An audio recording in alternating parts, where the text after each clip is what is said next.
நம சிவாய சிவாய நம ஓம் நம சிவாய ஓம் நம சிவாய ஓம் நம சிவாய சிவாய நம ஓம் நம சிவாய.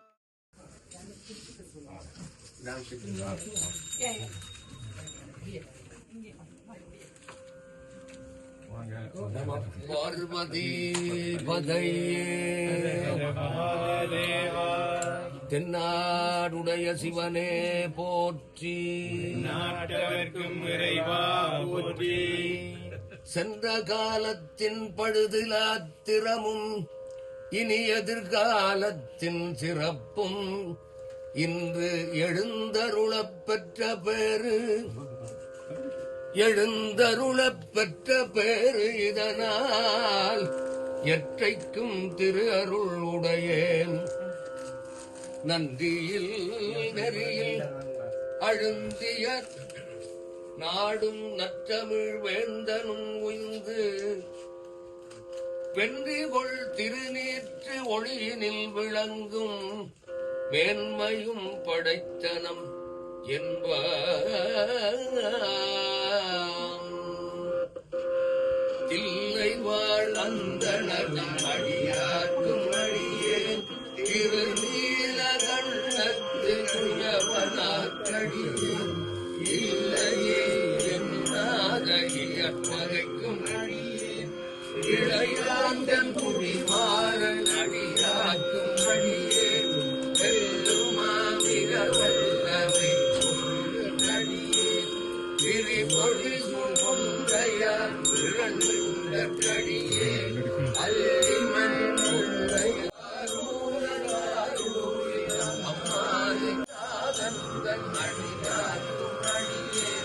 கலை மலிந்த சீர் நம்பி கண்ணப்படியே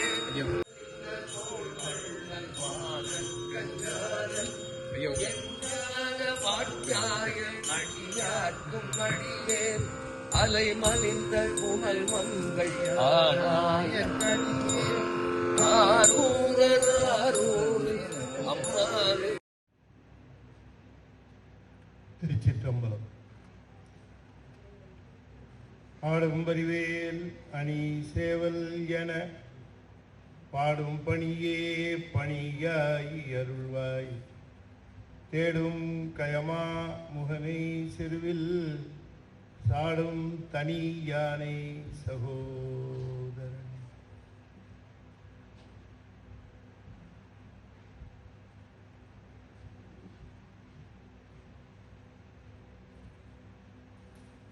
திருச்சிற்றம்பலம். பூழியர்கோன் வெப்பொழித்த புகழியர்கோன் கழல் போற்றி, ஆழிமிசை கல்மிதப்பில் அணைந்த விரான் அடி போற்றி, வாழி திருநாவலூர் வன்தொண்டர் பதம் போற்றி, ஊழிமலி திருவாத ஊரர் திருத்தாள் போற்றி. திருச்சிற்றம்பலம்.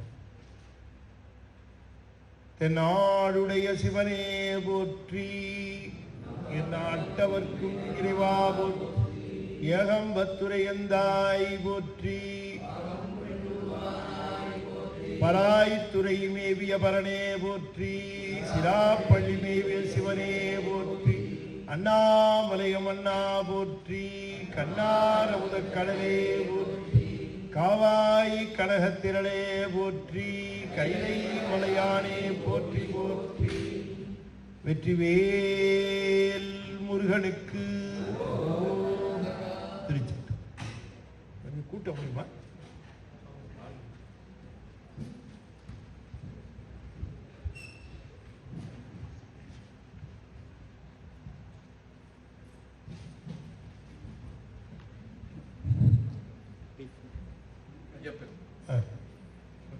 அண்ட சராசரங்களுக்கெல்லாம் அதிபதியாக விளங்கக்கூடிய முருகப்பெருமானுடைய ஒப்பற்ற பெருங்கருணையினாலே இன்றைய தினம்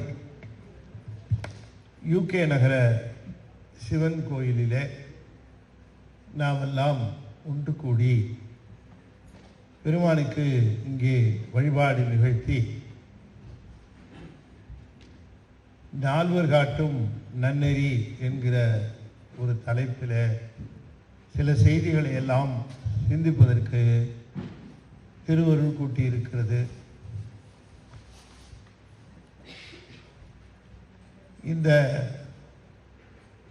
ஒரு நல்ல நிகழ்விற்கு அடியனை தன்னுடைய அன்பினால் ஈர்த்த திரு வைரவன் அவர்களுக்கும் மற்றும் அவரை சார்ந்த அன்பர்கள் அத்தனை பேருக்கும் என்னுடைய மனமார்ந்த வாழ்த்துக்களை முதற்கண் தெரிவித்துக் கொள்கின்றேன். இங்கே வந்திருந்து மிகச் சிறப்பாக திருமுறை விண்ணப்பம் செய்த திருமுறை கலாநிதி எங்கள் அன்பிற்குரிய சாமி தண்டபாணி ஓதுவார் அவர்களுக்கும் அவருடைய சீடர்களுக்கும் என்னுடைய மனமார்ந்த மகிழ்ச்சியான வாழ்த்துக்களை தெரிவித்துக் கொள்கின்றேன். இங்கே வந்திருந்து தங்களுடைய பொன்னான நேரத்தை இந்த நிகழ்விற்காக தந்திருக்கக்கூடிய உங்களை எல்லாம் உச்சி மேல் வைத்து போற்றி வாழ்த்துகின்றேன். பொதுவாக இந்த வார நிறைவாக இருக்கக்கூடிய சனி ஞாயிறு போன்ற நாட்களிலே பொழுதுபோக்குக்காக நாம் தேடி அதற்காக இந்த நாட்களை கழிப்பது வழக்கமாக இருப்பதை காண்கிறோம். என்னிடம் கூட இந்தியாவில் இருக்கிற சிலர் மிகவும் வருந்தி சொன்னார்கள், ஐயா, வாரத்தில் ஒரு சனி ஞாயிறு தானே வருகிறது, 2 முறை சனி ஞாயிறு வந்தால் எவ்வளவு ஆனந்தமாக இருக்கும் என்று அவர்கள் வருந்துகிற அளவுக்கு அந்த சனி ஞாயிறை கொண்டாடுகிறார்கள். ஆனால் அந்த சனிக்கிழமையை நீங்கள் அத்தனை பேரும் இங்கே அதாவது என்ன சொல்லலாம், டிவோட் பண்ணியிருக்கிறீர்கள், இந்த நிகழ்ச்சிக்காக தந்திருக்கிறீர்கள். அது மிகவும் மகிழ்ச்சிக்குரியதாக இருக்கிறது. நிறைய விஷயங்களை நாம் கேட்டால்தான் நம்முடைய இந்த அறிவு ஞானமாக மாறும்.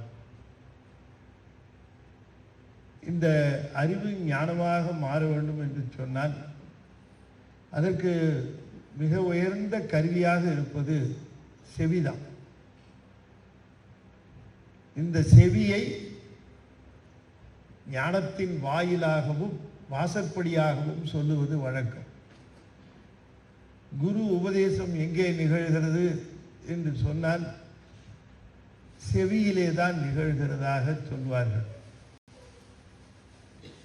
சொல்லுகிற பொழுது மிக அற்புதமாக சொல்வார்கள், சிவனார் மனம் குளிர உபதேச மந்திரம் இரு செவி மீதிலும் பகல் செய் குருநாதா என்று அருணகிரிநாதர் சொல்லுவார். சிவபெருமான் செவியிலே முருகப்பெருமான் உபதேசம் செய்தான் என்று சொல்லுகிற பொழுது இந்த உபதேசத்திற்கு உரிய உறுப்பு செவிதான். அதை இரு செவி என்றார். சிவனார் மனம் குளிர உபதேச மந்திரம் இரு செவி மீதிலும் பகர் செய் குருநாதா.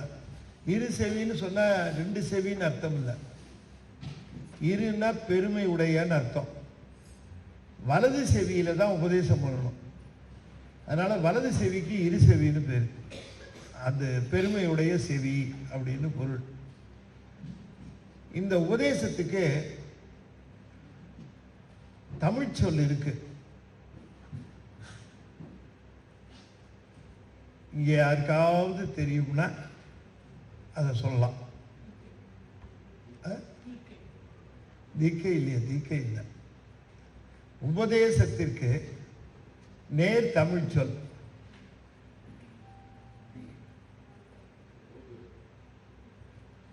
ஓதுதல். சரி. ஏன்னா ஞானம் அது உபதேசத்துக்கு எப்படி வரும்? ஏன் பாடம் பாடம் பாடம்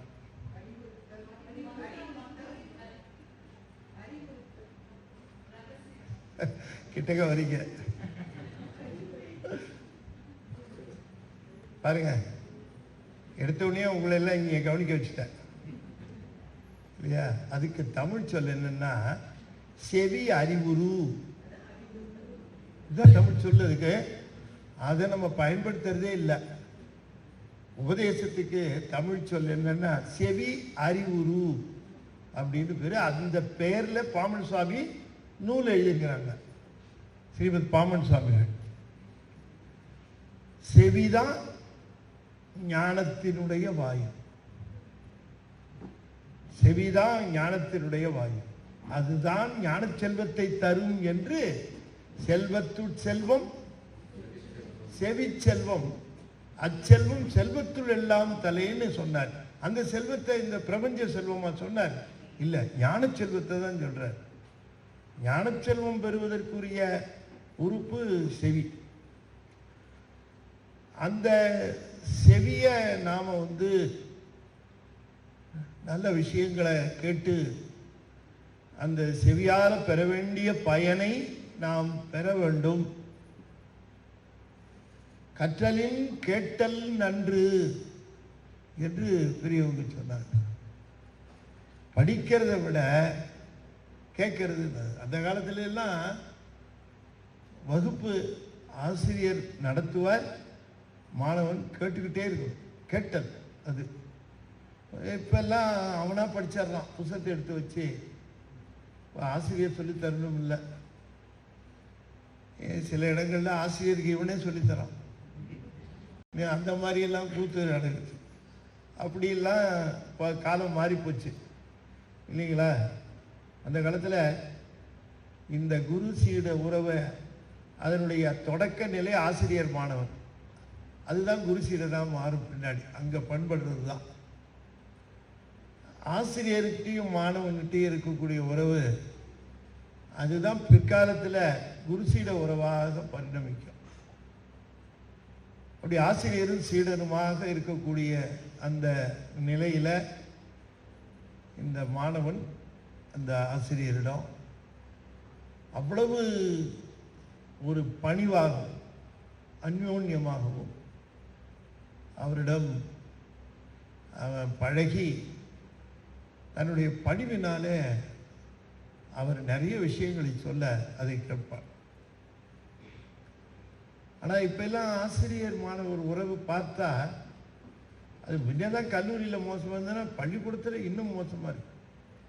அன்னைக்குதான் ஸ்கூல் திறந்துருக்கு. பையன் ஸ்கூலுக்கு போயிட்டு வரான். வந்த உடனே ரொம்ப ஆர்வமா அவங்க அம்மா கேட்குறாங்க, டேய் ஸ்கூல் திறந்துச்சே, யாரா அவங்களுக்கு வாத்தியாருக்கு என்னடா பேரு அப்படின்னு கேட்குறாங்க. பையன் உடனே சொல்றான், இன்னும் வைக்கலமா. அவன் வாத்தியாரோட பேரை இவன் வைக்கிறான், முதல்ல வைக்கலமாங்க. அது மாதிரி ஆசிரியர் மாணவனுடைய உறவு ரொம்ப புனிதமானது. எனக்கு எத்தனையோ வயசு ஆகிப்போச்சு. இப்போ நீங்கள் ரொம்ப ஆர்வமாக எதிர்பார்க்குறீங்க வயசை சொல்லுவாருன்னு. நான் அந்த அளவுக்கு ஏமாந்தவன்ல, அதனால் வயசாகி போச்சு. ஆனால் இளவு வயசில் எனக்கு எடுத்த ஆசிரியர்கள் நினச்சி பார்க்கும்போது நினைக்கும் போதே கையெடுத்து கும்பிடலாம் போல தோணும். அப்படிப்பட்ட ஆசிரியர், அந்த மாதிரியான ஆசிரியர். ஒரு ஆசிரியர் வித்யா குருன்னு பேரு. அந்த வித்யா குருவுக்கே நாம் இந்த அளவுக்கு போதகுருன்னு வருகிற ஞானத்தை போதிக்கிற குரு, அதுதான் நிறைவு. இடையில நிறைய குருமார்கள் வருவாங்க, தீட்சை செய்து வைக்கிறதுக்கு குருமார்கள் வருவாங்க. அவங்கெல்லாம் தீட்சா குரு. பாடத்தை கற்றுக் கொடுக்கறதுக்காக வருவார்கள், அவர்கள் வித்யா குரு. ஆனால் ஞானத்தை சொல்லிக் கொடுக்க வருகிற குரு அவர் தான் போத குரு அப்படின்னு பேர். நம்முடைய அறிவை ஞானமாக மாற்றுகிறவர் அந்த குரு தான். அவரால் தான் மாற்ற முடியும். அப்படி இப்போ ஒரு உயர்ந்த நிலை இந்த குருவுக்கு உண்டு. குருவின் மீது பக்தி இருந்தாலே போதும், ஞானம் வந்துருவாங்க. குருவுக்கு தெரிஞ்ச செய்தி எல்லாம் சீடனுக்கு தெரியணும்னு அவசியம் இல்லை. குருவின் மேல பக்தி இருந்தாலே ரொம்ப சிறப்பா அவருக்கு வந்துடும், இந்த ஞானம் வந்துருக்கும். ஒரு செய்தி மட்டும் சொல்லிட்டு நான் தலைப்புக்கு போறேன். ஒரு ஆத்தங்கரை ஓரமா ஒரு குருநாதர் இருந்தார். ஒரு ஆசிரமம் வச்சிருந்தார். சீடர்கள்லாம் இருக்கிறாங்க. இந்த சீடர்களுக்கு அவர் பாடம் எடுப்பார். அவர் கடும் துறவி. அவர் மாணவர்களுக்கு பாடம் எடுப்பார். துறவி இருக்கிற இடத்துல அடுப்பு எரியக்கூடாது. அதனால எங்க சாப்பாடுக்கு என்ன பண்றதுன்னா, அந்த ஆத்தை தாண்டி ஒரு கிராமம் இருக்கு. அந்த கிராமத்தில் போய் இந்த மாணவர்களுக்கு, ஆசிரியருக்கு எல்லாருக்கும் உணவு அவங்க தருவாங்க. ஆற்றுல போட்டில் போய் அதை வாங்கிட்டு வந்து எல்லாரும் உணவு எடுத்துக்குவாங்க. அந்த மாதிரி ஒரு அமைப்பு. இந்த ஆற்றை கடந்து போய் உணவை வாங்கிட்டு வர வேண்டிய வேலை ஒரு மாணவன் எடுத்துக்கிட்டான். ஏன்னா அவனுக்கு இதுதான் ரொம்ப சுலபமான வேலையா தோணுச்சு படிக்கிறத விட. இன்னைக்கு கூட ஸ்கூல்ல பார்க்கலாம், கிளாஸ்ல இருக்கும்போது வாத்தியாருக்கு காப்பி வாங்கிட்டு வரட்டுமா சார், மூக்குமுடி வாங்கிட்டு வரட்டுமா சார்னே ஒரு பையன் தயாரா நிற்பான். அவனை இவர் கேட்கலன்னாலும் அவனா கேட்பான், சரி போய் வாங்கிட்டு வாடாம. நல்ல விட தப்சல் ஓடுவான். ஓடிட்டு காப்பி வாங்கிட்டு வருவான், மூக்குமுடி வாங்கிட்டு வருவான். அது போலவே ஒரு மாணவன் இருந்தால் அவனுக்கு பாடம் சரியா ஏறலை. அவன் என்ன பண்ணுவான், ஒரு 11 மணி போல குருநாதர்கிட்ட போய் நான் போய் சாப்பாடை வேணுந்துருவான்னு கேட்பான். சரி போ அப்படின்ட்டுருவார். யாரோ ஒருத்தர் போய் தானே அவன் போய் போட்டில் போயிட்டு அந்த பக்கம் போய் சாப்பாடெல்லாம் வாங்கிக்கிட்டு வந்துடுவான். அவனுக்கு என்ன ஒரே ஒரு சந்தோஷம்னா, நம்ம சாப்பாடு வாங்கிட்டு வந்து ஆசிரியருடைய பசியை தீர்த்து வைக்கிறோம். ஆசிரியருக்கு பசியாக இருக்கும், அதனால சாப்பாடு வாங்கி கொடுத்துட்றோம் நம்ம அப்படின்னு ஒரு திருப்தி அவனுக்கு. ஒரு நாள் கடுமையான மழை அடிச்சு ஊத்துது, வெள்ளம் கரை புரண்டு ஓடுது ஆறு. போட்டுக்காரங்கெல்லாம் போட்டை உடலை கட்டி வச்சுட்டாங்க. மழை பெஞ்சிக்கிட்டே இருக்கு. இவர் பாடம் எடுத்துக்கிட்டு இருக்காரு. இந்த பையன் என்ன பண்ணா, நேரம் போனான், ஐயா நான் போய் சாப்பாட வேண்டாம். அவருக்கு கோபம். மழை பெய்யுது, போட்டு இல்லை, வெள்ளம் கரை புரண்டு ஓடுது, போய் சாப்பாடு வாங்கிட்டு வரேங்கிறானே, எப்படி வாங்கிட்டு வர, எப்படியாவது காசுலேருந்து போடணுன்னே நினைக்கிறான். சரி போ அப்படின்ட்டாரு. அவன் போயிட்டு திரும்பி வருவாங்கிற நம்பிக்கை. அவன் போனான். போனவன் ஆற்ற பார்க்குறான், ஒரு போட்டும் இல்லை, கரை புரண்டு ஓடுது தண்ணி, வெள்ளம். என்ன செய்யுதுன்னு தெரில. அப்போ மனசில் என்ன நினைக்கிறான், குருநாதர் சொல்லியிருக்காரு, குருநாதருடைய திருவடியை நினைச்சா எல்லாத்தையும் சாதிக்கலான்னு சொன்னாரு. எங்கள் குருநாதர் பசியோடு இருப்பார், அவருக்கு உணவு தரணுமேனு உள்ளத்தில் நினச்சி குருநாதருடைய திருவடியை நினைச்சான். குருநாதருடைய திருவடியே சரணம்னா தண்ணி மேலே நடக்க ஆரம்பிச்சிட்டான். தண்ணி மேலே நடந்து போய் அந்த பக்கமாக போய் சாப்பாடெல்லாம் வாங்கிக்கிட்டு திரும்பவும் அதே மாதிரி குருநாதருடைய திருவடியை நினச்சி இந்த பக்கம் வந்துட்டான். கொண்டு போய் சாப்பாடு வச்சா, எனக்கு ஒரு பாடம் நடத்திக்கிட்டே இருக்கும்போது சாம்பார் வாசனை வருது. என்னடா சாப்பாடு எடுத்துட்டு வந்துட்டானா, எப்படி இருக்கா, கொண்டு எல்லாத்தையும் வைக்கிறான். இங்கே வா, எப்படி வாங்கிட்டு வந்தேன், அந்த பக்கமாக போய் தான் வாங்கிட்டு வந்தேன். எப்படி போக முடியும், ஒரு போட்டு இல்லையே, கரை புரண்டு ஓடுதே தண்ணி, நீ எப்படி போன? இல்லை போட்டு இல்லை, உங்கள் திருவடியை நினச்சேன், குருவின் திருவடியே சரணம்னு நினச்சேன், அதையே சொல்லிட்டு இருந்தேன், நடந்துட்டேன் தண்ணி மேல. என்னது தண்ணி மேல இருந்து? யாருக்கிட்ட போய் சொல்றேன்?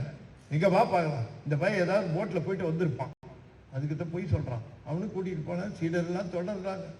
அவனையும் கூட்டிட்டு வந்தார். அந்த ஆத்தங்கர் வந்தார், கரபுரண்டு கொடுத்து தண்ணி, ஒரு போட்டு இல்லை. நிஜமா சொல்றாங்க. ஆமா, என்ன நினைச்சா? குருவின் திருவடியே சரணம்னு நினைச்சேன். தண்ணி மேல நடந்துட்டேன். இரு நான் ட்ரை பண்றேன். இவரு போனார், தண்ணிக்கிட்ட வேட்டியை தூக்கிட்டார், கொஞ்சம் தண்ணி மேல என் திருவடியே சரணம்னு காலை வச்சார், உள்ள போயிட்டார். சீடன் குருவை சிவமாக நினைக்கலாம், குரு தன்னை சிவமாக நினைக்க கூடாது. இது சித்தாந்தத்தில், சைவ சித்தாந்தத்தில் அடிப்படையா நாம தெரிந்து கொள்ள வேண்டிய செய்தி. நாம எதுக்கு இதை சொல்ல வருகிறேன்னா, குருவின் மேலே கொண்டு இருக்கக்கூடிய அந்த பக்தி இருக்கு பாருங்க, இந்த பக்தி ஒரு பெரிய வலிமையை ஏற்படுத்தும். ஏன்னா குரு பக்தி என்பது சிவபக்தி தான். அந்த பக்தி பெரிய வலிமையை உண்டாக்கும் என்பது நம்முடைய சைவ சமயத்தினுடைய ஒரு நெறி. நம்ம சைவ சமயத்தில் நிறைவு நெறி குருசீட உறவு தான். நான் நால்வர் காட்டும் நன்னெறியில நிறைவு நெறி குருசீட உறவு தான்.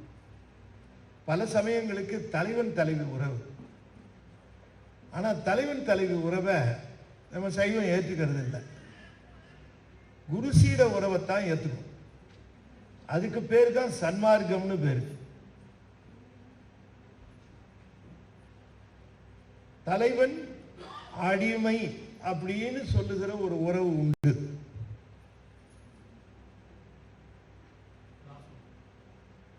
தந்தை மகன் அப்படின்னு சொல்லுகிற உறவு உண்டு. தோழமை உறவு உண்டு. தாச மார்க்கம், சத்புத்திர மார்க்கம், சகமார்க்கம் அப்படின்லாம் அதுக்கு பேரு. நிறைவா இருக்கிற மார்க்கத்துக்கு பேரு சன்மார்க்கம் அப்படின்னு பேரு. சன்மார்க்கம் என்பது குருசீட உறவு.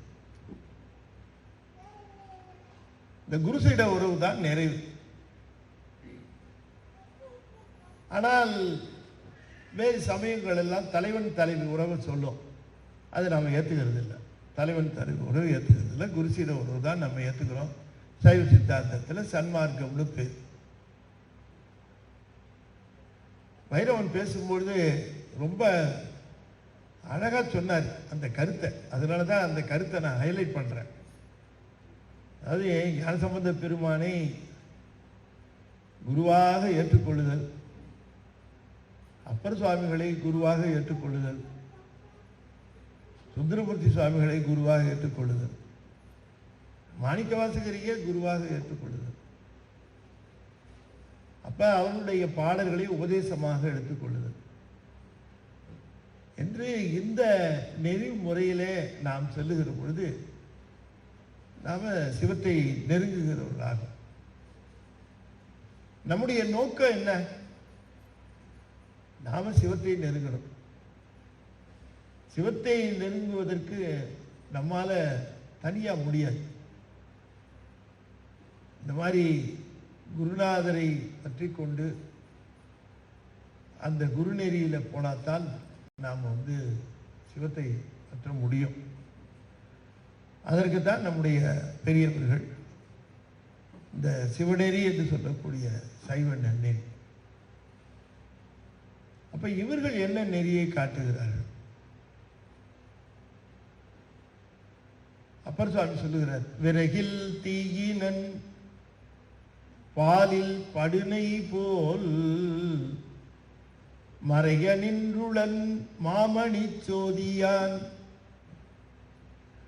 உறவுக்கோல் நட்டு உணர்வு கையற்றினால் முருக வாங்கி கடைய முன்னிற்குமே என்று அப்பர் சுவாமி வழி சொல்றார்.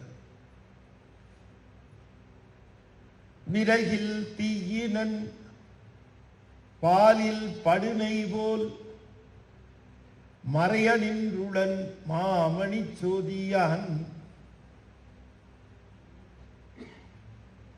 உறவு கோல் நட்டு. ஒரு உறவு ஏற்படுத்திக் கொள்ள வேண்டும் என்கிற உறவு என்கிற ஒன்றை சீடனுக்கு இந்த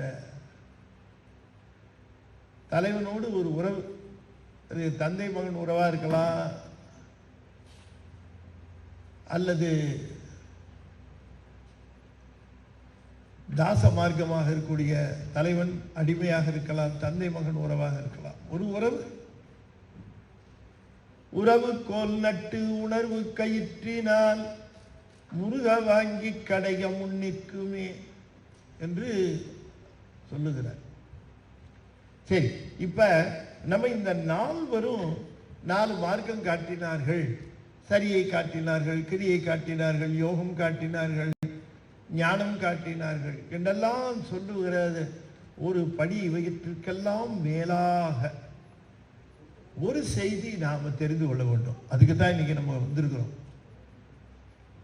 இங்க நம்முடைய தலைப்பாக 4 காட்டும் நன்னெறி என்கிற ஒரு செய்தியாக நாம் என்ன பார்க்கிறோம்? 4 பேரும் பல்வேறு விஷயங்களை சொல்லி இருந்தாலும் அதனுடைய திரண்ட கருத்தாக எதை சொல்லலாம்? இந்த 4 இருக்கக்கூடிய அந்த பொது செய்தியாக திரண்ட கருத்தாக நாம எதை சொல்லலாம் அப்படின்னு நாம பார்க்க போறோம் இன்னைக்கு. அதுதான் ஞானசம்பந்த பெருமான் ஒரு பதிகம் அருளி செய்கிறார். அந்த பதிகத்துக்கு வழிமொழி திருப்பதிகம்னு பேரு. அதுல ஒரு திருக்கடை காப்பு பாட்டு, அதாவது நிறைவு பாட்டு ஒன்று செய்யற. அந்த பாட்டுல என்ன சொல்லுகிறார்? ஒழுகல் அரிது அடிகளில் ஒழிகுலகு பழிபெருகு வழியை நினைய முழுதுடலில் எழுமயிர்கள் தழுவு முனி குழுவினோடு கெழுவு சிவனை தொழுதுலகில் இழுகு மலம் அழியும் வகை கழுவு முறை கழுமலநகர் எழுது மொழி தமிழ் வீரகன் வழிமொழிகள் மொழிதகையவே.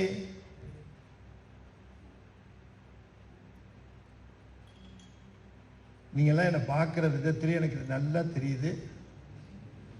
இது நீங்கள் என்னவோ பாண்டிங்களே சார், இது என்னன்னு எங்களுக்கு தெரிஞ்சுக்கிறதுக்கு ரொம்ப ஆர்வமாக இருக்கிறோம் அப்படின்னு தெரிஞ்சு இல்லையா? அப்படி பாட்டு இதுக்கு இந்த ஒரு பாட்டில் நல்ல கவனமாக கேட்கணும். 22 ராணா வச்சிருக்கார். எத்தனை ராணா வச்சிருக்கார் பாருங்க? 22 ராணா. இப்போ குழந்தைங்களுக்கெல்லாம் மொழியை பயிற்றுவிக்கிறதுக்காக ஒரு சிறந்த ஒரு பதிகம் ஒன்று உண்டுன்னு சொன்னா வழிமொழி திருப்பதிகம் தான். ஏன்னா வழிமொழி திருப்பதிகத்தில் என்ன செய்திருப்பார்? சின்ன ராணான்னு ஒன்று இருக்கும், ராணா, பெரிய ராணான்னு. ஆனால் உண்மையிலேயே தமிழ் அதை என்ன சொல்லுவாங்கன்னா இடையினம் வல்லினம். ஆனால் இடையினம் வல்லினம் சொல்ற வழக்கம் என்ன ராணா சொல்லுவாங்க? சின்ன ராணா, பெரிய ராணாம்மா. தகராறுக்கு என்ன ராணா போடுறதுன்னு கேட்டான். சின்ன தகராறா இருந்தா சின்ன ராணா போடு, தகராறு கொஞ்சம் பெருசா இருந்ததுன்னா பெரிய ராணா போட்டுட்டான். என்ன அது இடையினம் வல்லினம் அப்படின்னு நம்ம இல்லையா? இந்த இடையினத்துக்கு ஒரு பாட்டு, வல்லினத்துக்கு ஒரு பாட்டு. இந்த லானா இருக்கு இல்லையா? லா லா ழா 3 இருக்கு. இந்த 3க்கும் ஒரு பாட்டு. லானாவுக்கு ஒரு பாட்டு, லானாவுக்கு ஒரு பாட்டு, லானாவுக்கு ஒரு பாட்டு வச்சிருக்காரு. இந்த நகரம் இருக்குல்ல, தன்னகரம் தன்னகரம்லாம் சொல்லுவாங்க, அதுக்கெல்லாம் ஒரு பாட்டு வச்சிருக்காரு சாமி. அப்ப இது எப்படி வச்சிருக்காருங்கிற ஒரு சூட்சமத்தை உங்களுக்கு சொல்றேன். சீர்காழிக்கு 12 பேர் உண்டு. இந்த 12 பேர்ல பிரம்மபுரம் அது முதல் பேர். இந்த பிரம்மபுரத்துல 2வது எழுத்து ராணா. பிரம்மபுரத்துல இந்த ராணாவை வச்சு ஒரு பாட்டு. அடுத்தது வேணுபுரம், அந்த 3 சுழி நானா, அதை வச்சு அந்த நானாவை வச்சு ஒரு பாட்டு. அதே போல சண்பை இண்டு, அதை வச்சு ஒரு பாட்டு.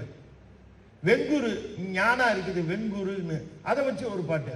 இப்படி செய்திருக்கிறார் ஞானசம்பந்தர். இதுல இந்த பாட்டு செஞ்சிருக்கிற பொழுது இதுல திருக்கடை காப்புல கழுமலம்னு வந்தது. இப்ப கழுமலத்துக்கு 2வது எழுத்து என்ன? ழு. ஸோ அதுக்கு இந்த பாட்டு வச்சார். ஒழுகல் அரிது அழிகலியில் ஒழிகுலகு படிபெருகு வழியை நினையா முழுதுடலில் எழுமயிர்கள் தழுவு முனி குழுவினோடு கழுவு சிவனை தொழுதுலகில் இழுகு மலம் அழியும் வகை கழுவும் முறை கழுமல நகர் பழுதிலிரை எழுது மொழி தமிழ் வீரகன் வழிமொழிகள் மொழி தகையவே. 22 ராணா போட்டார். இந்த மட்டும் இந்த பாட்டை குழந்தைங்களுக்கு சொல்லி கொடுத்தா ராணா தகராறு வராது. அது அழகா அப்படி பண்ணிருக்காங்க சாமி. அதுல என்ன மேட்டர்னு சொல்லிடுறேன். அதை இந்த பாட்டு முழுக்க விவரிச்சு சொல்றதுக்கு நேரம் இல்லை. ஆனா அதுல என்ன செய்தி சொல்லியிருக்கார்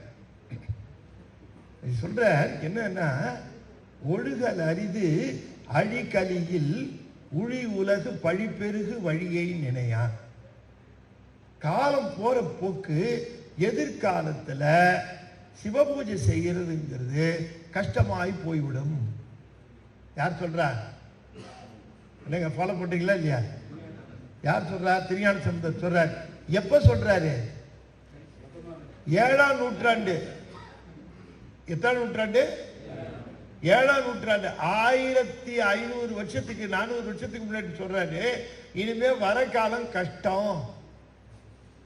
இன்னைக்கு பார்த்தா என்ன சொல்லுவாரு? எனக்கு நெஞ்சு திக்குங்குது. என்ன சிவபூஜை ஒழுகல் அரிது அழிகலியில். வரப்போற காலம் ரொம்ப கஷ்டமா இருக்கும். வரப்போற காலத்துல சிவபூஜை பண்ணுன்னு சொன்னா யோசிப்பான். எனக்கு டைம் கிடையாதுன்னு சொல்லுவான். எனக்கு இஷ்டாரமா செய்யறதுக்கெல்லாம் டைம் இல்லை சிவபூஜை செய்யறதுக்குன்னு சொல்லுவான். அதுக்காக ஒரு மெத்தடு சிவபெருமான் எவால்வ் பண்ணாராம். நல்ல கவனம் கேட்டீங்களா? சில சமயத்தில் பேங்க்ல எல்லாம் 10 பக்கத்துக்கு அப்ளிகேஷன் கொடுப்பான். திடீர்னு என்ன பண்ணுவான்? அப்ளிகேஷன் சிம்பிளிஃபைடு அப்படின்ட்டு 2 பேஜில் கொடுப்பான். 10 பக்கத்தில் இருக்கிறது 2 பக்கத்துக்கு வந்துடும். அப்படி அது மாதிரி சிவபெருமான் என்ன பண்ணாரா? விஸ்தாரமா சிவபூஜையை பண்ணிட்டு இருக்கிறாங்க. இந்த விஸ்தாரமா சிவபூஜையை எதிர்காலத்தில் நிச்சயமா பண்றதுக்கு கஷ்டம், பண்ண மாட்டான். ஆனாலும் சிவபூஜை பண்ணணும். அந்த சிவபூஜையை எப்படி சிம்பிளிஃபை பண்றது அப்படின்னு சிவபெருமான் ஒரு முடிவு பண்ணார். இந்த முடிவு பண்ண காரணத்தினால எங்களை போன்ற ஆட்களை களம் இறக்கினார். இப்படி கீழே இறக்கினார். இறக்கிட்டு என்ன பண்ணார்? எங்க மூலமா நல்ல கவனமா கேளுங்க. இனிமே சிவபூஜை செய்யறவர்கள் விஸ்தாரமா எதை வேணா செய்யட்டும். விளக்கு முடிஞ்சா ஏத்தட்டும், நீர் இருந்தா எடுத்துக்கிட்டோம், மலர் இருந்தா எடுத்துக்கிட்டோம், தூபம் இருந்தா காட்டட்டும், தீபம் இருந்தா ஏத்தட்டும். ஆனால் இதெல்லாம் எதுவும் இல்லாம இருந்தாலும் கூட அவர்கள் அருளாளர்கள் அருளி செய்த தோத்திரப்பாடல்களை பாடினால் அது மட்டுமே போதும்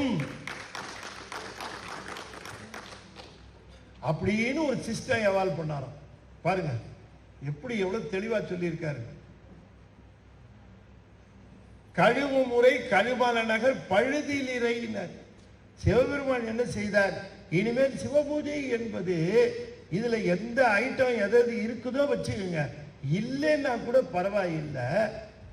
ஆனால் நீங்கள் திருமுறை பாடல்களை பாடினால் அந்த வழிபாடு நிறைவு. ஸ்டேட்மெண்ட்டை இன்னும் கொஞ்சம் மாடிஃபை பண்றேன். திருமுறை பாடல்களை பாடினால் வழிபாடு நிறைவு. ஸ்டேட்மெண்ட்டை மாற்றி சொல்றேன். திருமுறை பாடல்களை பாடினால் மட்டுமே வழிபாடு நிறைவு. நான் சொல்லல, ஞானசம்பந்தர் சொல்ற. ஏன் அப்படின்னு கேட்டார். அவர் பாடின பாடல்கள்னு. அப்பா இவர் கேட்டார், நீங்க பாடின பாடல்களை நாங்க பாடுனா எப்படி போகும்னு. அப்பா நான் பாடல உள்ளே இருந்து சிவபெருமான் எழுதுறார். சிவபெருமான் சொல்லல. சிவபெருமான் என்ன பண்றாரு? எழுதுறார். இங்க நியூஸ் வாசிக்கிறவங்க எல்லாம் பாத்தீங்கன்னா டிவியில நம்மளை பார்த்துக்கிட்டே நியூஸ் வாசிப்பாங்க. நம்மளை பார்த்து நியூஸ் வச்சா எப்படி அவங்க பார்க்காமே படிக்கிறாங்க இப்படின்னு நமக்கு ஆச்சரியமா இருக்கும். ஆனால் அந்த கேமராவுக்கு பக்கத்தில் ஒரு மானிட்டர் இருக்கும், அந்த மானிட்டரில் ஓடும், அதை பார்த்து தான் படிப்பாங்க. ஆனால் நமக்கு அவங்க நம்மளை பார்த்து சொல்கிற மாதிரி இருக்கும். அது மாதிரி சொல்கிறார், நான் உங்களை பார்த்து தேவாரம் பாடுறோம், திருக்கடைக்காவு பாட்டு பாடுறேன், நீங்கள் நினைக்கிறீங்க நான் பாடுறேன்னு. வெறும் லிப் மூமெண்ட் மட்டும்தான் எங்களுது. உள்ளுக்குள்ள பெருமான் சொல்லலை, எழுதுற. என்ன பண்ணுறாரா? எழுதுற. அவர் எழுத எழுத நாங்கள் வெளியில் சொல்லிக்கிட்டு இருக்கிறோம், அவ்வளோதான். எழுதும் மொழி பெருமான் உள்ள எழுதுற, நாங்கள் வெளியில் சொல்கிறோம். அப்போ நீங்கள் தமிழ் பாட்டாக பாடுறீங்களே அப்படின்னு கேட்டாங்க. உடனே சொன்னார், அவர் உள்ள எழுதுறது தமிழ்ல எழுதுறாரு, அப்ப தமிழ் தானே பாடி ஆகணுங்கிறார். எழுது மொழி தமிழ், வீரகன் வழிமொழிகள், வழிமொழிகிறேங்கிறார். அதனாலதான் இதுக்கு பேர் வழிமொழி திருப்பதிகம்னு பேர். அப்ப இந்த திருமுறை பாடல்கள் எல்லாம் சிவபெருமான் சொல்ல நாங்கள் பாடியவை என்று சொல்லுகிற பொழுது இந்த பாடல்களை நாம வழிபாட்டில் ஓத வேண்டியது மிக மிக அவசியம். இந்த தோத்திரங்கள் என்று சொல்லக்கூடிய பாடல்களை, திருமுறை பாடல்களை, இன்னும் சொல்ல போனால் நீங்கள் இறைவன் முன்பாக அமர்ந்து ஒரு சிறு தீபத்தை ஏற்றி நீங்கள் திருமுறை பாடல்களை சொல்லுவீர்களே, ஆனால் அதுவே வழிபாடாக அமைந்து விடுகிறது என்று சொல்லுகிறது. அதை ரொம்ப தெளிவாக சொல்லுகிற பொழுது, வீடும் ஞானமும் வண்டுதிரேல் விரதங்களால் வாடின் ஞானம் என்னாவதும். ஞானசம்பந்தர் கேட்கிறார், வீடு வேணும் ஞானம் வேணும்னு சொன்ன விரதங்கள் இருந்து அதை பெற்றுவிட முடியுமா? கேட்கறது யாருங்க? என்னங்க ஒன்று பதில் இல்லை. ஞானசம்பந்தர் கேட்கிறார், வீடும் ஞானமும் வேண்டுதிரேல் விரதங்களால் வாடின் ஞானம் என்னாவது. ஓதுவார வச்சுக்கிட்டு தான் நான் சொல்றேன். நானும் சொந்தமா பாட்டு, ஐயாவுக்கு தெரியும் அந்த பாட்டு, வலிவரத்தில்.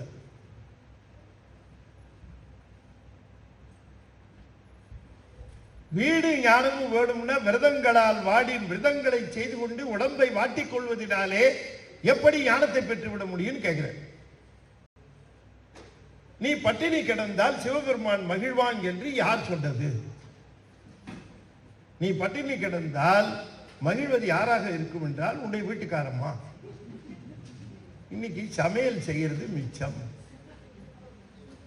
அவ்வளவுதான். நான் பண்ணி கிடந்தேன்னா அவங்களுக்கு சமையல் செய்யறது மிச்சம், என்ன மளிகை சாமான் கொஞ்சம் மிச்சம். In what way Lord Shiva is going to be pleased? எனக்கு புரியல.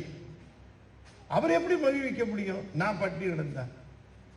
ஆனால் அதே நேரத்திலே நான் இன்னொருவருடைய பட்டினியை உணவு கொடுத்து தீர்ப்பேனே, ஆனால் அப்பொழுது Lord Shiva will be pleased. அப்ப விரதம்ங்கிறது என்னன்னா மற்றவர் பசியை நீக்குவது. விரதம்னா நம் பசியை பொறுத்துக் கொள்வது அல்ல. வீடும் ஞானமும் வேண்டுதிரேல் விரதங்களால் வாடின் ஞானம் என்னாவதும். இப்ப ஞானம் பெறுவது என்ன பண்ணணும்னாரு? அப்ப நீ என்ன பண்ணணும்? திருவலி வலம் நாடி ஞான சம்பந்தன செந்தமிழ் இசை கொண்டு பாட வல்லார் அடி சேர்வது ஞானமே. திருமுறை பாடல்களை பாடுகிறவர்களுடைய திருவடியை பற்றிய ஞானம் வருகின்ற இதான நெறி. நமக்கு எது ட்ரூத்னு தெரியுது, எது உண்மைன்னு தெரியுது.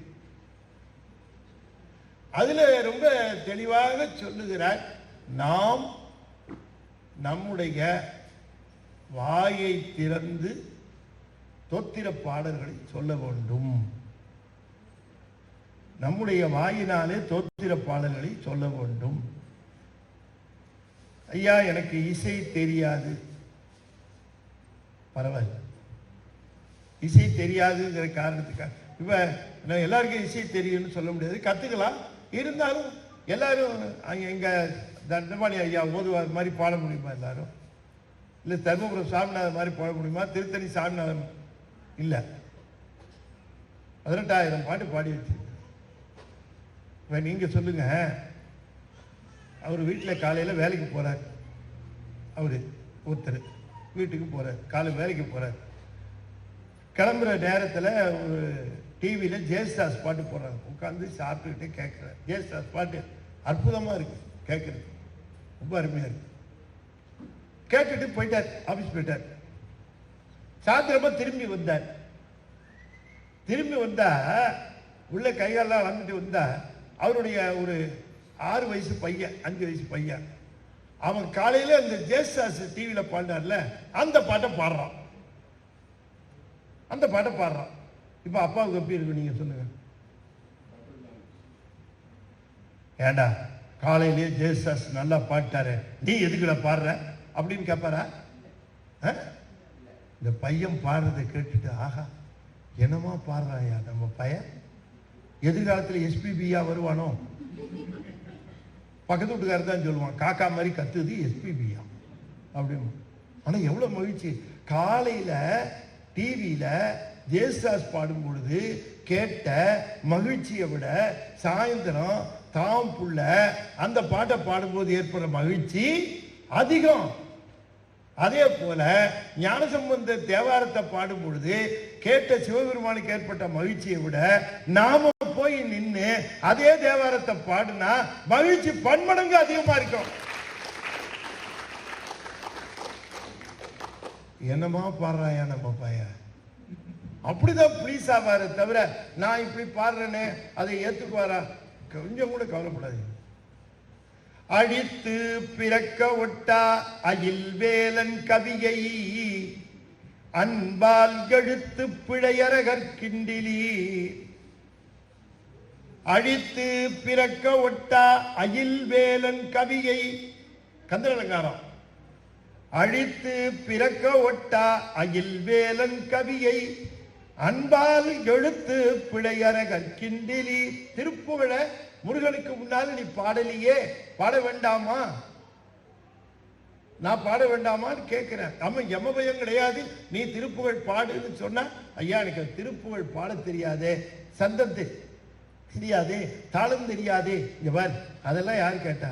திருப்புகழ் பாடுறதுக்கு 2 குவாலிபிகேஷன், 2 தான். எப்படி அப்படின்னா நல்லா கவனமா கேளுங்க, பாட்டு பாடுறதுக்கு 2 குவாலிபிகேஷன் தான் தேவை. அழித்து பிறக்க ஒட்டா அயில் வேலன் கவியை 2, அன்பால் முதல்ல, 2வது எழுத்து பிழையற தப்பு இல்லாம. இந்த 2 இல்லாம நீங்க பாடினீங்கன்னா முருகனுக்கு நீங்க அதை செய்யாம இருக்கிறீங்களேன்னு கேட்கிற. அழித்து பிறக்க ஒட்டா அயில் வேலன் கவியை அன்பால் எழுத்து பிழையற. எப்ப பாடணும், எப்ப கோயிலுக்கு போகணும்? இவன் சொல்றான், ஏன் இவ்வளவு அவசரப்பட்டு கோயிலுக்கெல்லாம் போற? கோயிலுக்கு போறதுக்குன்னு ஒரு காலம் இருக்கு, அப்ப போய்க்கலாங்கிறான். அவன் எப்ப போலான்னு சொல்றான் தெரியுங்களா? 5 ஆஃப் ஆனதுக்கு அப்புறம் போலாங்கிறான். 5 ஆஃப் ஆனதுக்கு அப்புறம் போனா என்ன, நீ போகாட்டி தான் என்ன கோயிலுக்கு? இந்த 5 ஆஃப் ஆனதுக்கு அப்புறம் நீ கோயிலுக்கு போய் என்ன பண்ண போற? அழித்து பிறக்க ஒட்டா அயில் வேலன் கவியை அன்பால் எடுத்து பிழையற கற்கின்றிலி. அதனால என்ன ஆகும்? எரிமுண்டதன விழித்து புகையட பொங்குவேம் கூற்றன். கூற்றுவன் வருவான் கடைசியில. கூற்றுவன் என்ன பண்ணுவான்? ரொம்ப வரும்போது எப்படி வருவான்? சந்தோஷமா சிரிச்சுக்கிட்டே வருவானா? ஹலோ சார், எப்படி சார் இருக்கீங்க? நல்லா இருக்கீங்களா? போலாமா? சௌரியப்படுமா? அப்படின்னா கேட்டு வருவான். வரும்போதே அவ்வளவு கோபமா வருவான். மூக்கு காது எல்லாத்திலையும் புகை வருமா? சினம் அவ்வளவு கோபமா வருவானா? ஏன் பாவி, பிறப்ப முழுக்க டிவி முன்னாடி உட்கார்ந்தே வீணாக்கிட்டிய. காலையில எழுந்திரிச்சு பல்ல விளக்குறியா இல்லையோ செல்ல தேய்க்கிறிய, வா அப்படின்னு கூப்பிடுவான். Hello mister Yamadharman, will you please wait for 5 minutes? Why? இந்த திருப்புகழ் பாடுனா யமபயம் இல்லைன்னு சொல்லியிருக்காங்க. ஒரு திருப்புகழ் பாடிட்டு வரேன்னா கேட்பானா சார்? ஏண்டா ஐடி ஐஓடி இத்தனை நாள் என்னடா பண்ண வா அப்படின்னு கூப்பிடுவான். ஆனால் அவன் போயிடுவானா? போக மாட்டான். கையில் ஒரு கயிறு வச்சிருப்பான். அந்த கயிறு எடுத்து மாட்டான். அருணகிரி அது விவரிக்கிறார். அப்படியே ஒரு கயிறு வச்சிருப்பான். அந்த கயிறு எடுத்து போடுவானா, போட்டு இழுப்பானா. இழுத்தா போயிடுவானா? அவன் இழுப்பான், இவன் இழுப்பான், அவன் இழுப்பான், இவன் இழுப்பான், அவன் இழுப்பான், இவன் இழுப்பான். வெளியில சொல்லுவாங்க 3 நாளா இழுத்துக்கிட்டு கிடக்குது. அடித்து பிறக்க விட்டா அகில் வேலன் கவியை அன்பால் எழுத்து பிழையற கற்கின்றீர். விழித்து புகையழ பொங்குவெம் கூற்றன் கழுத்தில் சுருக்கு இட்டு இழுக்கும். நானா சொல்லல. அப்ப இந்த கவி கற்க வேண்டியது எத்தனை, தொத்திரம் சொல்ல வேண்டியது முக்கியம். பெருமானுக்கு முன்னால போய் நின்று சும்மா வெறுமனை நின்று முணுமுணுத்தாலாம் ஒன்றும் ஆகாது. அங்க போய் தேவாரத்தை பாடணும். இங்கேயும் தேவாரம் பாடணும், கோயிலுக்கு போனாலும் தேவாரம் பாடணும், நம்ம வீட்டில் பூஜை பண்ணாலும் தேவாரம் பாடணும். என்ன புண்ணியம் செய்தனை நெஞ்சமே, என்ன புண்ணியம் செய்தனை நெஞ்சமே, இருங்கடல் வையத்து முன்னம் நீ புரி நல்வினை பயனிடை, முழுமணி தரளங்கள் மண்ணு காவிரி சூழ்வலஞ்சுழிவானனை, வலஞ்சுழிவானன் பண்ணி ஆதரித்து எத்தியும் பாடியும் வழிபடும் அதனாலே. நான் உதவ வச்சுட்டு எவ்வளோ தைரியமாக பாடிட்டு இருக்கேன் பாருங்க. எனக்கு எவ்வளோ தைரியம் இருக்கும். அந்த அந்த தைரியம் தான். ஓதுவார்கிட்ட முறையாக கற்றுக்கிற சீடர்கள்லாம் நிறைய பேர் இருக்கிறாங்க. சாமி தண்டமணி ஐயா ஒவ்வொரு வருஷமும் சென்னையில் 12 நாள் விழா நடத்துவாங்க. அவங்க இந்த திருமுறைக்கு விழா நடத்துகிற ஒரே ஓதுவார் நம்ம சாமி தண்டமணி ஐயா தான். 12 நாள் சிறப்பாக நடத்துவாங்க. 12 நாள் அரியணை அதில் பங்கு கொள்வேன். ஆக என்னாலே சொல்லுகிறார், முன்னம் நீ அது என்ன புண்ணியம் செஞ்சேன்னு தெரியலையே நெஞ்சமே, நெஞ்சமே நீ என்ன புண்ணியம் செஞ்சேன்னு தெரியலையே, நீ போய் சிவபெருமானுக்கு முன்பாக தேவாரம் பாடுறிய, அப்ப நீ ஏதோ நல்வினை பண்ணியிருக்கிற. அப்ப என்ன தெரியுது, திருமுறை பாடல்களை இறைவன் முன்பாக பாடுவதற்கு முன்ன நல்வினை செஞ்சிருக்கணும்னு தெரியுது. முன்னம் நீபுரி நல்வினை பயனிடை, முன்னம் நீபுரி நல்வினை பயனிடை, என்ன புண்ணியம் செய்தனை நெஞ்சமே. அது முன்ன செய்த வினையினுடைய நல்வினையினுடைய பயன். இப்ப நீ தேவாரம் பாடுற. முழுமணித்தரளங்கள் மண்ணு காவிரி சூழ்வலஞ்சுழிவானனை. பெருமானை பாடுறதுக்கு ஒரு பாக்கியம் இருக்கணும். பெருமானை போய் முன்னால நின்று இந்த தேவாரத்தை நாம் பாடணும். அந்த பாடல்களை நம்முடைய நாவினாலே நாம் பாட வேண்டும். அதுதான் வழிபாடு. அப்பர் சுவாமி திருவாரூர் போறார். அப்பர் சுவாமி திருவாரூர் போறார். தியாகேச பெருமானுக்கு அற்புதமா அலங்காரம் பண்ணியிருக்கு. தியாகேசர் அலங்காரம் பார்த்தீங்கன்னா திருவாரூர் உங்களுக்கு இந்த சாயலட்ச பூஜை தான் விசேஷம். அது என்ன ஐதீகம் அப்படின்னு கேட்டால், இந்திரன் பூஜை பண்ணுறதா ஐதீகம். ஏன்னா முசுகுந்த சக்கரத்தை எடுத்து வந்த அந்த தியாகேசர் தான் அங்கே இருக்காரு. அதனால இந்திரன் பூஜை பண்ணுறான் ஒவ்வொரு நாளும். அங்கே இருக்க சிவாச்சாரியர் என்ன பண்ணுவார், நீண்ட அங்கி அந்த தொப்பி போட்டுக்கிட்டு தான் பூஜை பண்ணுவார். இப்போ பண்ணுறாங்களா என்னன்னு தெரில. அதுதான் நமக்கெல்லாம் கோயிலில் மாதத்துக்கு 2 பிரதோஷம் இருக்கும். வளர்பிறை தேய்பிறை 2 பிரதோஷம் இருக்கும். ஆனால் திருவாரூரில் நித்திய பிரதோஷம், தினமும் சார்ந்த பிரதோஷம் தான், தனியாக கிடையாது. அவ்வளவு விசேஷம். தியாகராஜ பெருமான் கொண்டியம்மனோட இருப்பார். அங்க பார்த்தீங்கன்னு சொன்னா அவருடைய முகம்தான் பார்க்க முடியும். அவருடைய மற்ற அவயவங்களை யாரும் பார்த்தது இல்லை, கிடையாது. பங்குனி உத்திரத்துக்கும் மாரிய திருவாதிரைக்கும் ஒரு திருவடி மட்டும் காட்டுவார். ஒரு திருவடி மட்டும் காட்டுவார். ஒரு சேத்திரத்தில் வருஷத்துக்கு ஒரு தடவை. திருமணி யாரும் பார்த்ததில்லை. அது பார்க்கறதுக்கு ஒரு குடும்பம் இருக்கு. அவங்க தான் அந்த திருமணியில் சந்தனம் சாத்துறது, பூவெல்லாம் சந்தனம் அவங்க மட்டும்தான் பார்த்துருக்குறாங்க, வேற யாரும் பார்த்தது இல்லைங்கிறாங்க. இந்த திருவடியை மட்டும் காட்டுவார். வலது திருவடி ஒரு நாள் காட்டுவார், இடது திருவடி ஒரு நாள் காட்டுவார் தியாகேசர். அற்புதம்னாலும் அற்புதம். மலர் அலங்காரம் அவ்வளவு அற்புதமா பண்ணியிருப்பாங்க தியாகேசருக்கு. இந்த இவ்வளவு பெருசு தோடு போட்டிருப்பாங்க. யாராவது விஐபி வந்து அந்த தோடு தான் பரிசா கொடுப்பாங்க. அங்க எனக்கு ஒரு தடவை கொடுத்தாங்க. அதனால நான் விஐபின்னு சொல்ல வரல. அந்த தோடு அற்புதமான அலங்காரம். அப்புறம் சாமி அங்க போறார், பார்க்கிறார். பார்த்துட்டு அவரு ஒரு பாடல் செய்கிறார். அவர் கேட்கிறாரு, பெருமாளுக்கு இவ்வளவு அலங்காரம் பண்றோம், சரி, நம்ம வீட்டு குழந்தைங்களுக்கு நம்ம அலங்காரம் பண்றோம், அதுக்கு தோடு போடுறோம், ஜெவிக்கு போடுறோம், செயின் போடுறோம், அதுக்கு ட்ரெஸ்ஸை மாட்டி விடுறோம், இடுப்பில் அரங்க போடுறோம், காலில் கொலுசு போடுறோம். இவ்வளவும் அந்த குழந்தை சந்தோஷப்படுன்னு போடுறீங்களா? என்னம்மா என்ன ஒண்ணு பதிலே காணும். அந்த குழந்தை சந்தோஷப்படும், அது ஹாப்பியா இருக்குன்னு போடுறீங்களா? எதுக்கு போடுறோம்? நம்ம பார்த்து சந்தோஷப்படுறதுக்கு போடுறோம். அதுக்கு ஒரே ரோதனையா இருக்கும். எப்ப பிச்சை எறியறதுன்னு இருக்கும். அதுக்கு நம்ம அதுக்கு போலீஸ் ட்ரெஸ் போடுவோம், அந்த ட்ரெஸ்ஸை போடுவோம், இந்த ட்ரெஸ்ஸை போடுவோம். அதுக்கு அதோட பிரியத்துக்கு செய்யறது இல்லை, நம்ம சந்தோஷத்துக்கு அது செய்யறோம். அது மாதிரி அப்பர் சுவாமி சொல்றாரு, தியாகேசருக்கு பூவினால அலங்காரமும் நகைகளால அலங்காரமும் செய்கிறது தியாகேசர் மகிழ்றதுக்காகவா செய்வீங்கன்னு கேட்கிறார். தியாகேசர் மகிழ்றதுக்காக செய்றீங்க இல்ல, இது அலங்காரம் எல்லாம் செஞ்சு நீங்க பார்த்து சந்தோஷப்படுறீங்க. பூம் படிமக்கலம் பொன் படிமக்கலம். படிமக்கலம்னா அலங்காரம்.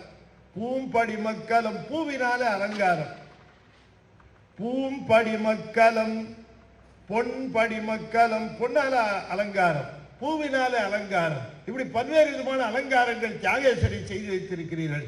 பூம் படிமக்கலம் பொன் படிமக்கலம் என்பவற்றுள் ஆம் படிமக்கலம் ஆகிலும். இதுல எந்த படிமக்கலம் எந்த அலங்காரத்தை எப்படி செஞ்சு நீங்க கொடுத்தாலும் தியாகேசரை கேட்டு நீங்க செய்யறது இல்லை. தியாகேசரை கேட்டு செய்யறது இல்லை, நம்ம சந்தோஷத்துக்கு செய்யறோம். ஒருவேளை தியாகேச பெருமானே உங்களுக்கு எந்த அலங்காரம் ரொம்ப பிடிக்கும், உங்களுக்கு எது ரொம்ப பிடிக்கும் அப்படின்னு நீங்க கேட்டீங்கன்னா அவர் என்ன சொல்லியிருப்பார் தெரியுமா? அப்பர் சொல்றாரு, அவர் என்ன சொல்லியிருப்பார் தெரியுமா? எனக்கு தமிழ் பாடல்களால தோத்திர பாடல்களை பாடுங்க, அந்த அலங்காரம் தான் எனக்கு பிடிக்கும்னு சொல்லியிருப்பாரு. பூம்படி மக்கலம் பொன்படி மக்கலம் என்பவற்றில் ஆம் படிமக்கலம் ஆகிலும் தாம் படிமக்கலம் வேண்டுவரேல். யாரு? ஆரூர் இனிதமர்ந்தார். ஆரூர் இனிதமர்ந்தார் தாம் படிமக்கலம் வேண்டுவரேல். தமிழ் மாலைகளால் நாம் படிமக்கலம் செய்து தொழுது உய்யலாம் நெஞ்சே. வாங்க, நாம படிமக்கலம் அலங்காரம் பண்ணுவோம். எப்படி அலங்காரம் பண்ணுவோம்?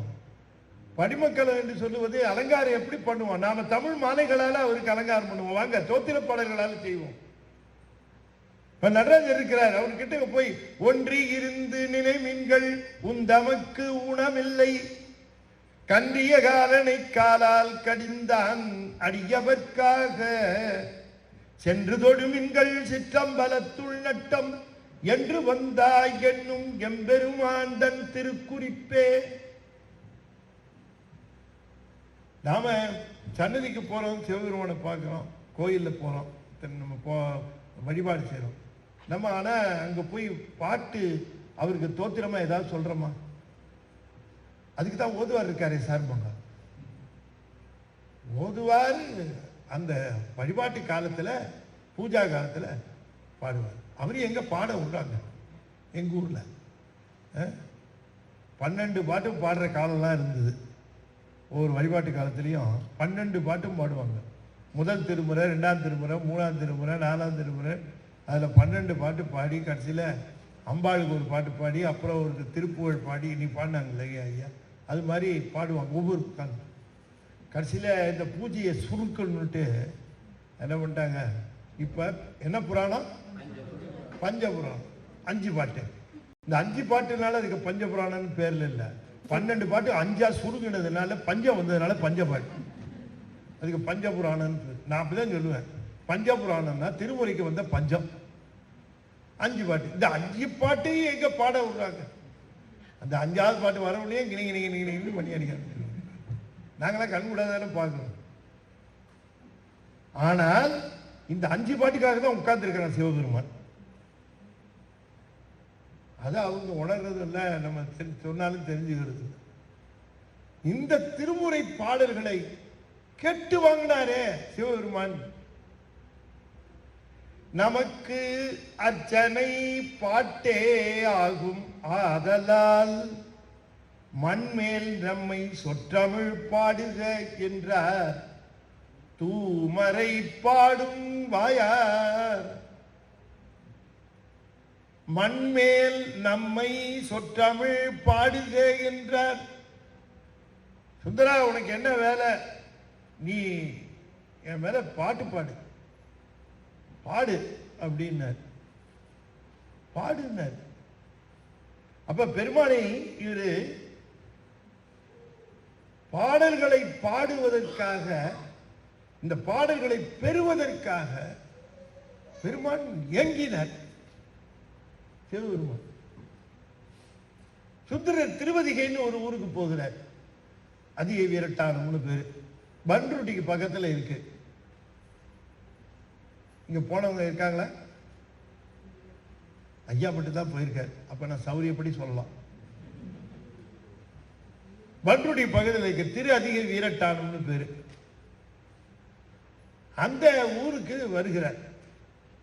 அடியார்களோடு வர சுந்தரர் வந்து அடியார்கள் எல்லாம் சொல்றாங்க, சாமி இங்கதான் அப்பர் சுவாமி கூற்றாயினவாறு பாடினாரு, அவருடைய சூளை நோய் போச்சு, இந்த இடம் எவ்வளவு விசேஷம், நம்ம எல்லாம் போய் தரிசனம் பண்ண போறோம், நாங்க அதுவும் உங்க கூட போய் தரிசனம் பண்றது எவ்வளவு எங்களுக்கு கொடுத்து வச்சிருக்கோம், அதனால சாமி நீங்க உங்களுக்கு பெரிய பேரு அப்படின்னு சொன்னாங்க. அவர் சொன்னாரு, சுந்தரரு எப்பா நான் வரமாட்டேன் உள்ளார, நீங்களாம் உள்ள போய் பாருங்க, நான் உள்ள வரல, நீங்களாம் போய் பாருங்க. ஏன் சாமி? உடைய அரசு உலகேத்தும் உழவார படையாளி விடையவர்க்கு கைத்தொண்டு விரும்பும் அப்பெரும் பதியை மிதித்து அடையும் அதற்கு அஞ்சுவன். எங்க அப்பர் சுவாமிகள் இங்க உழவாரம் பண்ணார். இந்த ஊரு முழுக்க உழவாரம் பண்ணிருக்கார். அவர் கைவிடாத இடம் கிடையாது. அவர் கைவிட்ட இடத்துல என் கால் படலாமான்னு கேட்டார். எங்கள் அப்பர் சுவாமியுடைய கைவிடாத இடம் திரு அதிகளே கிடையாது.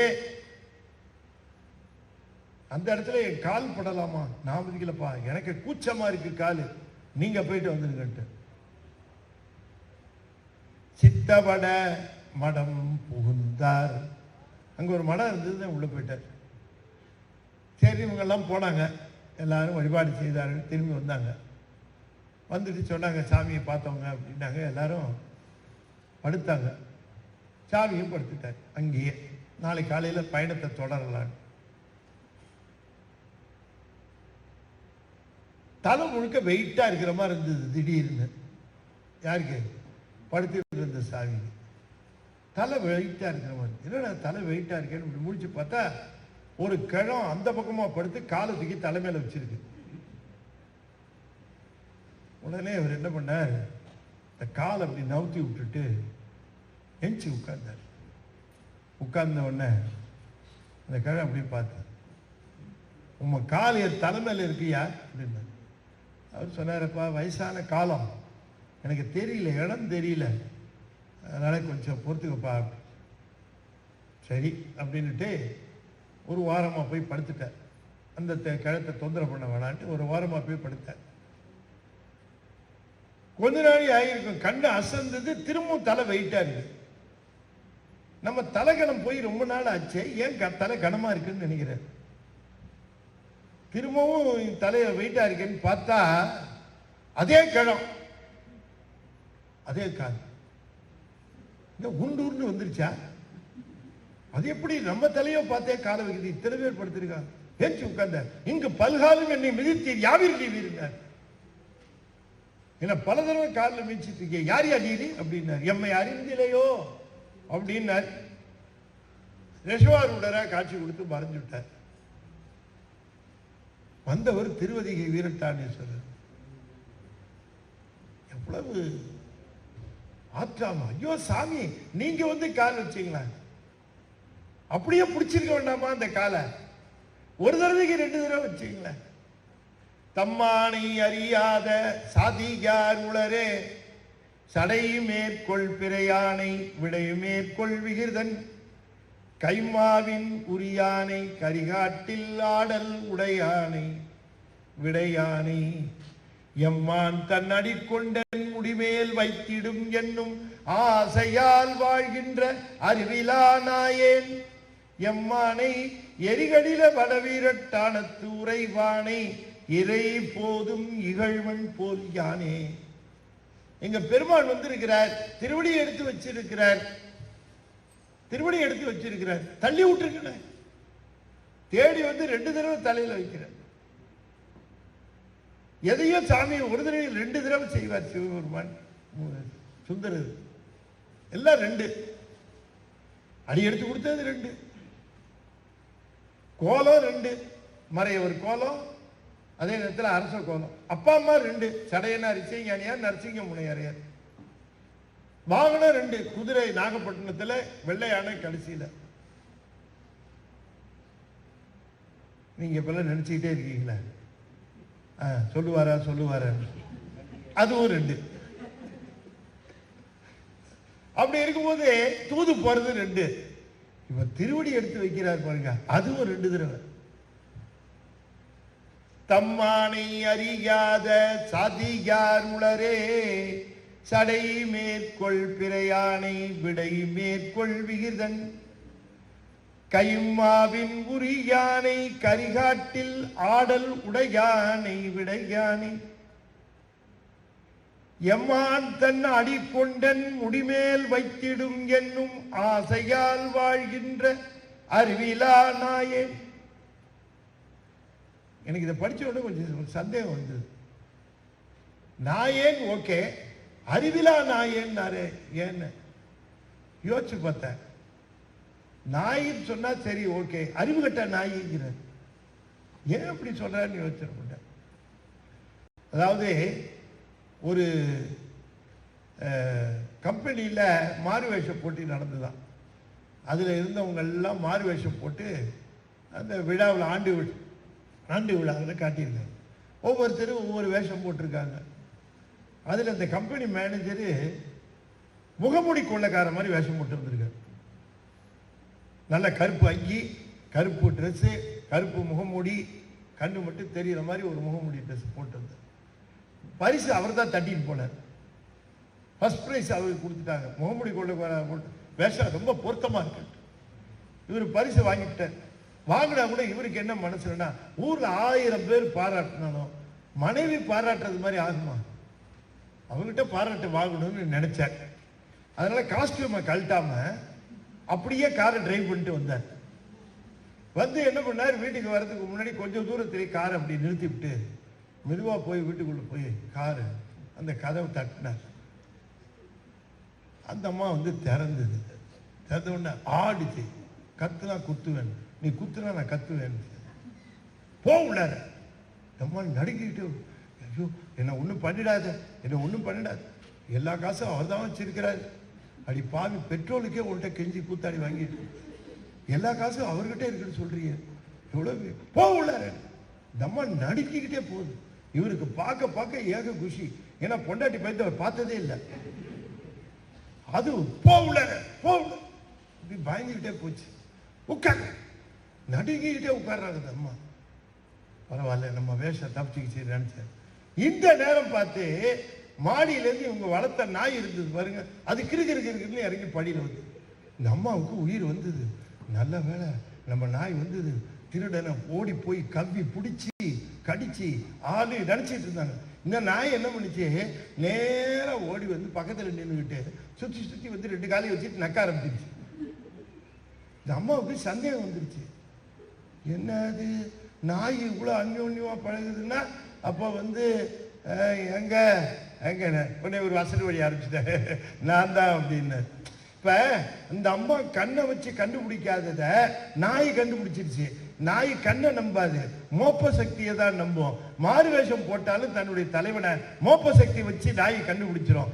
என் தலைவனும் மாறு வேஷத்துல தான் வந்தான். ஆனா நான் நாயா இருந்திருந்தா என் தலைவனை மோப்ப சக்தி வச்சு இவன் தான் தலைவன் கண்டுபிடிச்சிருப்பேன். ஆனா அப்படி கண்டுபிடிக்கல, அதனால நான் அறிவு கட்ட நாயி அப்படின்னு அரிசார். நான் அறிவுள்ள நாயா இருந்தா என் தலைவனை கண்டுபிடிச்சிருப்பேன். அவர் மாறு வேஷத்துல வந்தது. அப்ப ஏன் வந்தாரு அவரு? சிவபெருமான் திருவடி தீட்சை கொடு.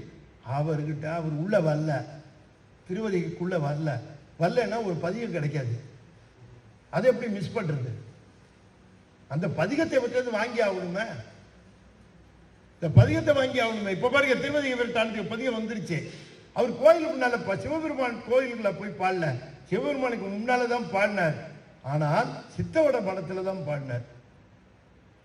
தம்மானை அறியாத சாதிகார் உளரே, சடை மேற்கொள் பிறையானை விடை மேற்கொள் விகிதன், கைமாவின் உரியானை கரிகாட்டில் ஆடல் உடையானை விடையானை. 2 தடவை விடையானை வரும். 2க்கும் ஒரே பொருள் எழுதக்கூடாது. விடையானைன்றது முதல்ல விடையானைங்கிறது ரிஷபத்தில் வருகிற அப்படின்னு அர்த்தம். 2வது விடையானை எல்லா கேள்விகளுக்கும் விடையாக இருப்போனே. எம்மான் தன் அடிக்கொண்டன் தலைமேல் வைத்திடும் என்னும் ஆசையால் வாழ்கின்ற அறிவிலா நாயேன், எம்மானை எரிகளில வடவீரட்டான துறைவானே, இறை போதும் இகழ்வன் போல் யானே. பதிகத்தை கேட்டு கேட்டு வாங்குறார். மிஸ் ஆயிடுச்சு. திருவாரூர்ல இருக்கிறார் சாமி. திருவாரூர்ல இருக்கிற பொழுது அங்க பரமநாச்சியார் என்ன பண்றாங்க, அடியார்களுக்கெல்லாம் அன்னம்பாலிப்பு வஸ்திரம் கொடுக்கறது இதெல்லாம் செய்யறாங்க. அந்த மாதிரி செய்யற பொழுதே அந்த குண்டையூர்னு ஒரு ஊரு, இந்த குண்டையூர்ல ஒரு நிலக்கிழார் இருந்தார். அவர் தான் நெல் கொடுத்துக்கிட்டு இருந்தார். அவர் சொன்னார், அம்மா பறவையாற்ற சொன்னாரு, அம்மா என்னால் முடிஞ்சதை நான் கொடுக்குறேன், நான் தான் கொடுக்குறேன்னு ஐயா கிட்ட எல்லாம் சொல்ல வேண்டாம்.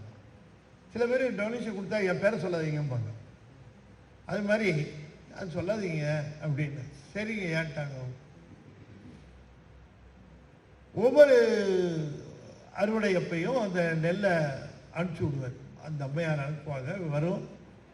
இந்த அம்மையார் என்ன பண்ணுவாங்க, பரவநாச்சியார் வாங்கி அடியார்களுக்கு அன்னம் பாலித்தல். அதை விட சிறப்பு எதுவும் கிடையாது.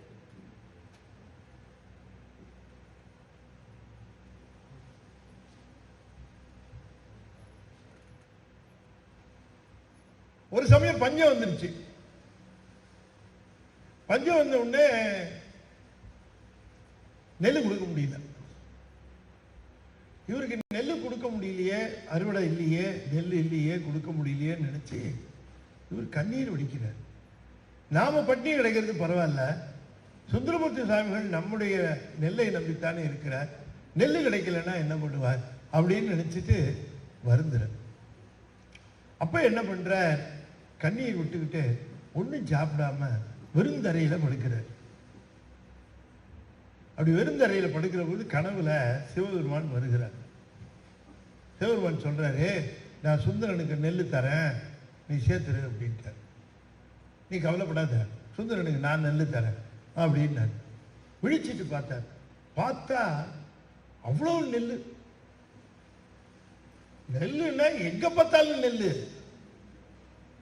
இவர் ஏதாவது ஒரு 10 மூட்டை 20 மூட்டை இருந்தா ஒரு வண்டியில ஏற்றி 20 மூட்டையை கொண்டு போய் போட்டிருக்கலாம். ஊர் முழுக்க நெல் இருந்தா என்ன பண்றது? என்ன பண்றதுன்னு தெரியல.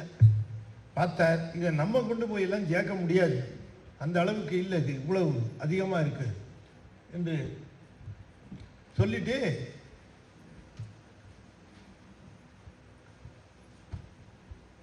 என்ன செய்யலாம் அப்படின்னு யோசனை பண்ணார். நேர திருவாரூர் வந்தார். திருவாரூர் வந்து அந்த அம்மையார்ட்ட சொன்னார், அம்மா நெல் கொடுக்கணுன்ட்டு நான் சாமிகிட்ட நினச்சிக்கிட்டேன், இந்த மாதம் கொடுக்க முடியல, பஞ்சமாயிடுச்சுன்னு.